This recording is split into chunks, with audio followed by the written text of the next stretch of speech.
क्या जी बुढ़ऊ जी, आपकी बुढ़ही कहीं छोड़ के चली गई है का? कैसे बैठे हैं? काहे पंडित बड़ा हिंदी झारत तारू। अब बताइए, आप लोग तो भोजपुरी बोलते हैं लेकिन हम ना बोलते हैं। जाए द ई जगह गांव में एगो तू आ गइलू ना, बड़ा तारा से मन लाग रहेला हमनी के। हाँ, देखती हैं कि वो है ना, बाप रे, पूजा शादी करवाने के चक्कर में ना हमको लगता है कि उनके कोई है अच्छा ही ये नहीं। बताओ तोहर का देख के पंडित जी से बियाह भइल बा? कहां पंडित जी वैसन आ तू कहां वैसन? अब किस्मत में यही लिखा था तो कैसे हाँ, क्या कर सकते कैसे हैं, पंडित जी तो बताइए। रहेलू पंडित जी तो कैसे रहेलू तू? अब जैसे रहना चाहिए तैसे ही ना रहेंगे, बताइए ना। की दे देना पंडित जी। नहीं देते हैं ना, देखा ये देते हैं। पंडित देखो कैसे मजाक करता बेटा। देख लीजिए, 1.5 किलो किशमिश ला के रखे हैं, रोज खाते हैं। खिला दे तो या कहीं। हाँ चल, बहुत मानते हैं। उनका के ना खियावेलू? मानते हैं उनके किसमिस ए वाला तो दूगो किसमिस सेवा द हो पंडित का तू अकेले अकेले तरह नीक लागेला खाते। दूगो चाहे दूगो अरे आदमी बना तो सबके बांट के खा लेला, अकेले कबो ना। सॉरी, आएंगे ना शाम को तो लेके आएंगे पूरा गाजर का हलवा बना कर लेकर। गाजर का हलवा बनले बाबू लेकर आएंगे बना कर शाम को। तू चटनी बालू हो पंडित। अकेले अकेले खा गेलू।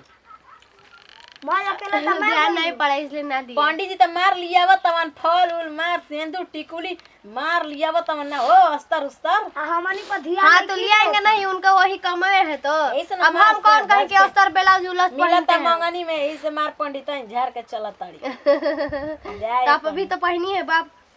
अब का हमर बुढ़ऊ आप बढ़िया जी। अरे तनी बूढ़ हो बाबा पर ध्यान दो।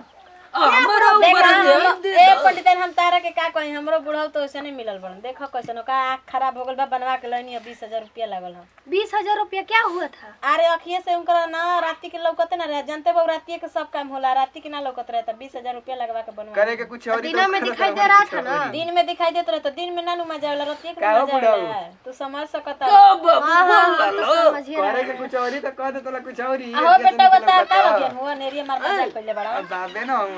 बाबे ना हवन अब तू भौजी बाबा हां भौजी आ बाबा लगे हूं भैया हवन होली में चलेला। हाँ हाँ चलिए, होली में यहाँ पे होली ना बहुत गजब तरीके से खेलता है। ए बढ़िया जी इनकी पर हम होली क्या हो बढ़िया क्या है? अरे पंडित जी आ गुलाम, प्रणाम पंडित जी। पंडित जी प्रणाम में वो लगातार बढ़िया। तू कहाँ बालू हो? हमका खोजत खोजत एकदम परेशान। हम यहीं पे थे ना। आप तो है कि हमको छोड़ के चले गए तो थोड़ा सा अपना मन लगाने के लिए यहाँ पर आ गए, दी लोग से बात करने के लिए। का है बोलिए ना, का हो गया? बड़ा बहुत जल्दी बैठा हो पंडित बैठा। ए पंडित जी बैठे तनी सी बतिया लेवे का। हम बैठिए ना, तनी से बैठिए। कल होली बता हम बैठिए ना, तनी से बैठिए। अब बैठिए कुछ ना, काम नहीं है, बस आइए बैठिए ना।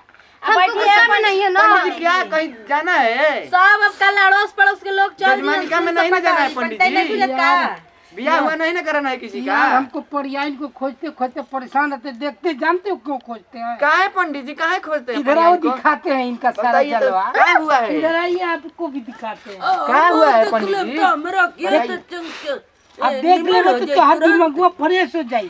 क्या बताइए, क्या दिखा रहे हैं? परियां का ड्रेस दिखा रहे हैं। ड्रेस तो सही है पहनी है। ड्रेस तो दिखते हैं। देख कर ड्रेस ना, देख कर। ओ ही मैं तो फाड़ दिए का पंडित जी आप इनका ड्रेस को? अरे पंडित जी रतिया के फाड़ देलो हम जी। नहीं जी, आजकल का फैशन है इसलिए हम ऐसा पहने हैं। पंडित हम ना जानी जाए पंडित जी बड़ा नीक बांधते हो के इतना सजा दे। अरे भौजी पंडित जी में कहाँ दम बा कि फाड़ दी हम? हां ये ये तो सही बन रहा है। आज पंडित जी में आप ना है ना, जब देखो तब मेरा इंसल्ट करते रहते हैं, जान जाइए। कहीं और ध्यान तार तो नहीं थे ना।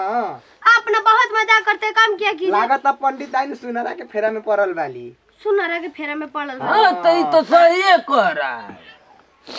यही से शॉर्ट के बात करती हो परियां। किससे सट की बात कर रहे हैं आप? किस ये सुनहरे नहीं है? हाँ तो मुझे सट की बात कर रहे हैं, बोलिए ना। हाँ तो का छोड़ के सुनहरा के पीछे जब से भागत पंडित वाली। आई शादी कैले वाले पंडित जी से तबे से हमारो जियल बेहाल हो गइल बा एकदम। देख ली पंडित जी का कहता सुनहरा। अब क्या करे, शादी हो गया तो हाँ तो आप ही ना लाए थे कुआं में कूदाने के लिए। क्या करियो? ढकेल दिए, कूद गए हम। इतना अच्छा है पंडित जी, फिर भी बोल रहे हो कि ढकेल दिए। हाँ अच्छे हैं बुरे हैं मेरे लिए ही है ना। देखो एक बात है भाई, का पंडित इनका जी? सारा काम हम कर देते हैं, हाँ। कुछ बाकी नहीं रहता है। ना खराब कौन बनाता है? वो तो है कि कभी कभी बना देते, लेकिन हमको जो खाने का मन करता है ना बना पाते हैं। चुप रहिए, वो भी हम एकदम सारा काम कर देते हैं भाई। वो काम वो कर देते हैं आप। अरे कभी कभी गोली खा लेते हैं। गोली खाते हैं तब वो काम होता है। ऐसे होएगा? ऐसे आपका ट्रांसफार्मर नहीं काम करता है।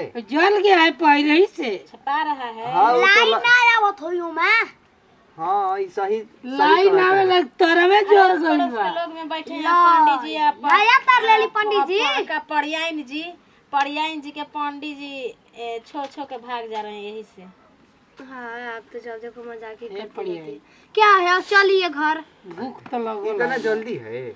भूख तो लगा है तो चलिए बनेबे न किए खाना काहे नहीं खा लिए। जब देखो तब हम कोई खोते रहते जैसे लगता है हम कोई बच्चे हैं का कि भुला जाएंगे। जाइए पंडित आई जाए किया दी पंडित जी चलिए चलिए पंडित जी चलिए आपको ना जब देखो तब भूखे लगता रहता है।